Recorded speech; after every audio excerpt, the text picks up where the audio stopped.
Hey guys, Zach with Holistic Fitness one more time. I'm going to be showing you guys a fantastic shoulder and back workout that you can do. A lot of these movements have a lot of variations, so you can either use a barbell. If you don't have a barbell, you can also use some dumbbells, and then I'll also show you some body weight substitutions that you can do depending on the equipment availability. So like I've covered in all the other videos, we're going to go through everything all together. I'll show you some of the form and different things to look for, and then also some of those variations that you can throw in there. And then once we get through all of those exercises, I'll show you guys how to put it all together and come up with a custom program designed for your own fitness needs. So this first exercise that we're gonna do is called the barbell overhead press or shoulder press. So there's two different variations you can do. You can either do it with the barbell if you have access to it. If you don't, you can also do it with the dumbbells. I'll show you both of those variations, and then we'll go over some form things.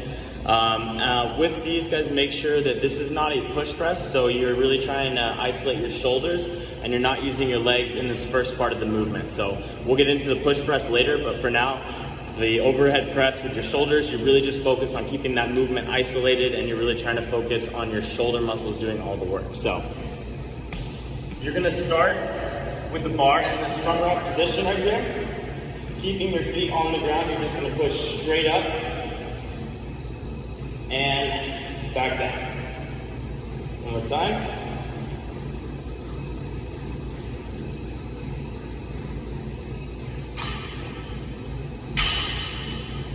Now, what you don't want to do is you don't want to bring your hands too close in, and you also don't want to have them too far out. So I would say shoulder width is a good starting point if you're going to be doing this. Like I said, if you don't have access to a barbell, you can also do them with the dumbbells. So with the dumbbells, you're just going to start in that same front rack position, and you're doing the exact same movement, except with the dumbbells.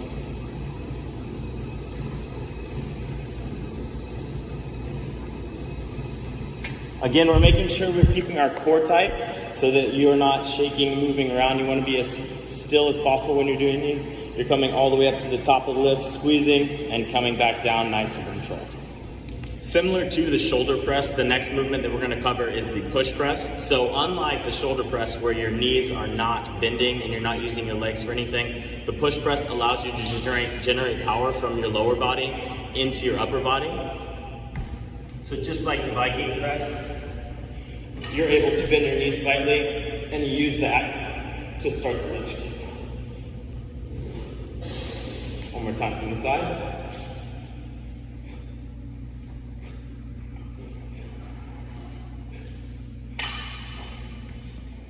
What we're actually going to be doing with the shoulder and push press is we're going to be combining them together, and we're going to be doing a bit of a superset. We're also going to throw in a back movement in there. I'll cover that when we get into the actual programming. But what that's allowing us to do is, because the shoulder press doesn't use any momentum, it's actually a little bit harder than the push press to do. So if you start with a shoulder press, whenever you get fatigued, you can go straight into the push press and actually generate a little more reps and push your body into that fatigue zone a little bit deeper, and we're able to get some more metabolic burn from that. So it's very effective to use those two together if you're really trying to get a metabolic intensive workout in, which is what we're trying to do today. So we're going to be doing a little bit of a shoulder circuit next. So we're going to be doing side raises, front raises, and then finally bent over flies. I'm going to go over each one individually and what you should be trying to do. So for this first one, your side raises here and out. Now you want to keep a slight bend in your elbows so that we're not straining those joints. You're keeping a slow and controlled motion. You come up to shoulder height and then slowly come back down. So you're working both the ascent and the descent here. We go straight into forward raises, again coming to shoulder height, keeping our elbows slightly bent. Now our butt should be slightly back and back down. One more time, back down. Now the slower you move on these, the harder they're going to be. So you don't want to use momentum. So when you're swinging, you don't want to be using your momentum to carry these side to side. You want to keep them slow and controlled. We're going to finish with the chest flies, pectoral flies. So again, we're keeping in this position right here. We're bringing our elbows straight back, and we're really gonna be focusing on those rear back muscles. Again, we're gonna squeeze at the top and control the descent down. Up next, we got something that I'm sure you guys are familiar with, and that is the lat pull down. So I'm gonna show you one variation here on the machine that I have, just because it's already set and ready to go. And then I'll show you guys a variation that you can do if you don't have any equipment. So the lat pull down, because we're focused on a bunch of different muscle groups, we're gonna be doing a wide grip. Okay, so right here where the bar starts to bend out is where we're gonna put our grip. So you're gonna grip right here. We're gonna lock our feet under, and we're just gonna pull straight down, making sure that we keep tension around our shoulder blades. One more time, back down. And up. The next one that we're gonna do is arguably one of the most effective shoulder burners that you can do. It's an explosive movement, which means you're trying to generate power in as quick a time or as short a time as possible. So it's all right if you use your legs a little bit to get this lift started. You really just focus on explosive repetitions, and that is the Viking press. So what you're gonna do is you can hold, if you have this access to this barbell, you're going to be pushing this straight out in front of you. Again, you can use your legs to start this lift, coming from the side.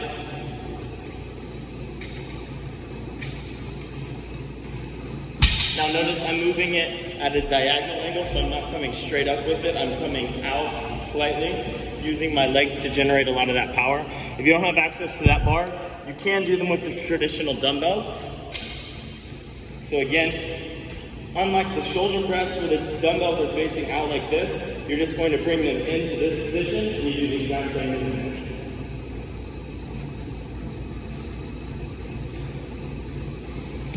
And you will see very quickly that the explosiveness of that movement is what makes it so difficult and so effective. You're trying to generate power in a very short amount of time, and it's really going to help with that explosion and a lot of the athletic movements that you do. The next one I have for you guys is the face pull. I'm going to be using the cable machine behind me. You can also do variations with resistance bands if you don't have access to this equipment. And basically what we're going to be doing is we're going to be pulling the cables towards us, raising them above our head, back down, and then bringing them forward. So we're going to be using not only our back and our shoulder muscles, we're also going to be using our core to keep everything stable whenever we're going through this movement. So here's what it's going to look like. You're going to grip the cables, pull them straight to your face, raise them above your head, back down, and forward, finishing the lift. So you want to try to keep your butt down just a little bit, so that when we use these, you can keep yourself balanced. Again, raise, back down, forward, one more time.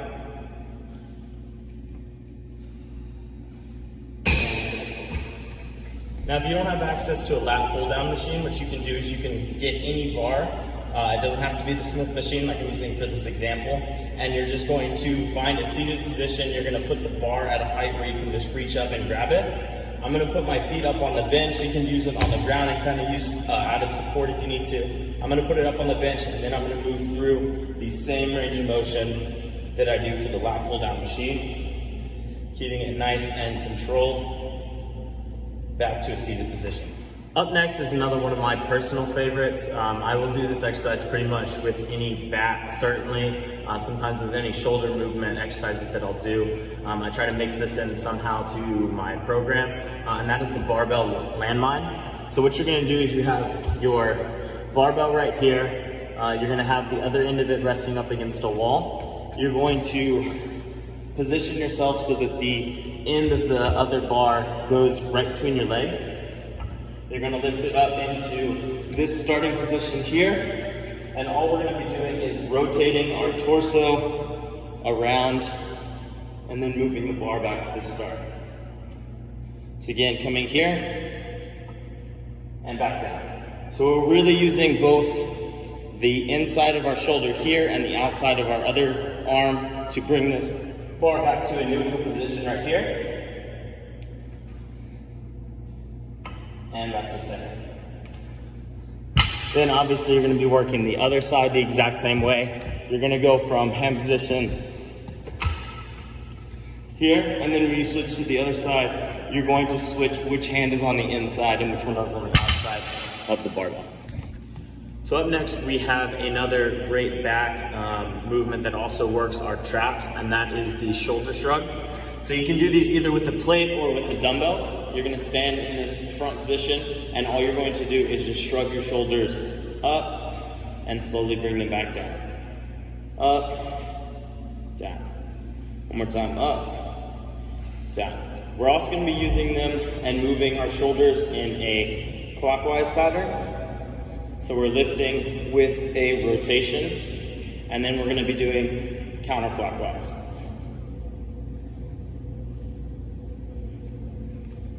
We're gonna be combining them all together, so when we actually do the workout, we're gonna be doing them straight up, rotating our shoulders clockwise, and then also counterclockwise. So we're gonna be combining all three of those movements into one great exercise.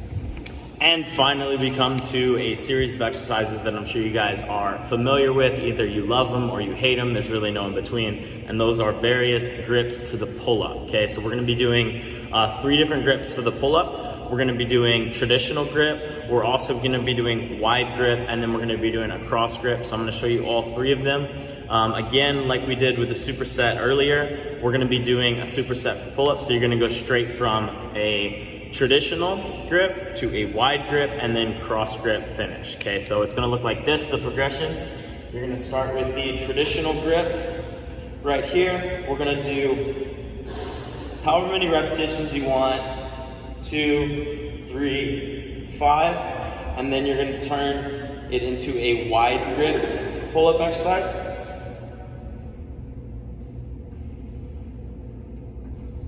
And finally, we're gonna finish with a cross grip. So for the cross grip, you're gonna position yourself here. You're gonna have one hand facing in, one hand facing out. You're gonna grip, and you're really gonna use your lats to bring yourself to the bar. Trying to keep your body from swinging as much as possible. So we're gonna do however many you do like this. Then we're gonna switch our hand position and work the other side.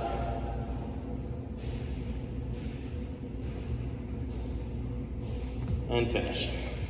Okay, so now that we've covered all the exercises, let's go over how you would put them together and do an actual workout. So for this first one, the first exercise that we're gonna do is 3 sets of 10 of the overhead push press superset. So what you're gonna do is you're gonna perform 10 reps of the shoulder press. That's the one without the knee pop. And then as soon as you finish the 10th rep, you're immediately gonna go into push press. So you're not gonna put the bar down at all, you're just gonna go straight into the push press. And you're gonna be doing 3 sets of that, okay? So after you finish your first set, you're gonna take anywhere from 60 to 90 seconds rest before you start the second set. As far as if you should be taking 60 or 90 seconds, it's kind of up to you, just depending on how your body feels. You can take 60 seconds in the beginning of the workout, and then as you move through and you become more and more fatigued, you can, increase that rest to give yourself a little bit added recovery. And then also, I just put 3 sets of 10 as like a prescribed rep scheme. If you want to go a little bit heavier and work more of a strength-based workout, then you can do that. So you can do 3 sets of 8 or even 3 sets of 6. Or if you want to do more and you want to drop the weight, you can do 3 sets of 12, 3 sets of 15. It's kind of up to you. These are just kind of an example of something to get you guys started. If you just want to go off these numbers, this is going to be a fantastic workout to start with. After you finish the 3rd set of your push press, you are going to take, again, 60 to 90 seconds rest, and then you're going to go into the second movement. Okay, the second movement is going to be 3 sets of the shoulder circuit. So that is the lateral front raise and then also the bent over flies. And you're going to do 3 sets of 8, 8, 8. So you're going to do 8 of the side raises, you're going to do 8 front raises, and then you're going to do 8 of the bent over flies. Again, after each set, you're taking 60 to 90 seconds rest before you go on to the 3rd movement. The 3rd movement is going to be the lat pull down, or the variation that we talked about. You can also do some band pull downs if you want to add that, make it a little bit easier. Maybe you don't have access to a bar or anything like that. So you can also use the bands as kind of like another way to kind of add some variety there. Again, 3 sets of 10 with 60 to 90 seconds rest before we go into the 4th movement. The 4th movement is going to be 3 sets of 15 with the Viking press. Okay, again, that's the one if you have that weird looking barbell, you can use that one. If you don't, you can just use dumbbells. That's totally fine. With the Viking press, the reason we're doing a little bit more is because it's an explosive movement, so we're able to use some of our leg transfer. And then as your shoulders start to fatigue, you can rely more and more heavily on your legs, so you're really able to get those extra reps there. Again, 60 to 90 seconds, you're probably going to be a little more fatigued for this one, so you might want to push that rest back a little bit. And then finally, we're going to go into our fifth, which is the 3 times 8 of the face pull with the raise back down to center. Okay, so that's the cable flies. If you want to, if you don't have access to the machine like I talked about, you can just use the resistance bands, do the same thing. You're just gonna have to play with at what height you put those bands. Okay, so you want the height to be slightly above your head so that you're pulling down at an angle, you raise to level, and then you can bring it back in. So again, 60 to 90 seconds rest. We're keeping it consistent here. We're not doing anything crazy. We're not gonna mess with rep scheme or rest. This is just a very much beginner workout for you guys to start with. 60 to 90 seconds rest. After you complete the 3rd set, you're gonna go into the 6th movement. The 6th movement is those barbell landmines, 3 sets of 10. Again, those are each side, okay? So you're gonna perform 20 total reps. You're gonna take 60 to 90 seconds rest like we've been doing the whole workout, and then you're going to go through all 3 sets. Once you finish your 3rd set, you're gonna go into 3 sets of shrugs. Now with the shrugs, again, you're doing 10 of the straight up raise, 10 with a clockwise rotation, 10 with a backward rotation. Again, maintaining the grip on that bar or the dumbbells the entire time. So you're gonna do 10, 10, 10. As soon as you finish your counterclockwise movements, you're going to take 60 to 90 seconds rest, finish 3 sets of that, and then we're gonna jump into our last one, which is the pull-up superset. So you're gonna be performing 3 sets of pull-ups at each grip, okay? So the 4 grips that we talked about were the traditional, the wide, and then both of the cross grips. So make sure we're working both sides of that so that one side is not creating an imbalance. As far as rep scheme goes for the pull-ups, it's kind of up to you. If you want to do any kind of pull-up variation, I know that that's a very common movement, so a lot of you guys are going to have an idea of kind of where you're at on pull-ups, and then also it's going to kind of depend on how tired you are from the rest of this workout. It's a very back and shoulder intensive workout, so even if right now when you're fresh you're able to do X amount of pull-ups, realize that those numbers are going to drop pretty significantly when you get to the later part of the exercise movement. So just adjust those as needed. Again, 60 to 90 seconds rest between sets, and then you're finally going to be finished with this workout. Okay, so like I said, you can adjust these rep schemes, you can adjust the weights, you can make it as hard or as easy as you want. There's a lot of variation. Like I said, if you don't have any equipment or you have some issues there, you can always shoot me a message, drop something in the comments. I can give you guys some different ideas of maybe ways that you can adjust these and still work the same muscle groups. So yeah, just let me know. And then like I said, if you guys have any suggestions, if you have any videos that you want to do, just give me a comment in the section and I'll adjust those as needed. And then as always, you guys stay safe and I will see you again tomorrow.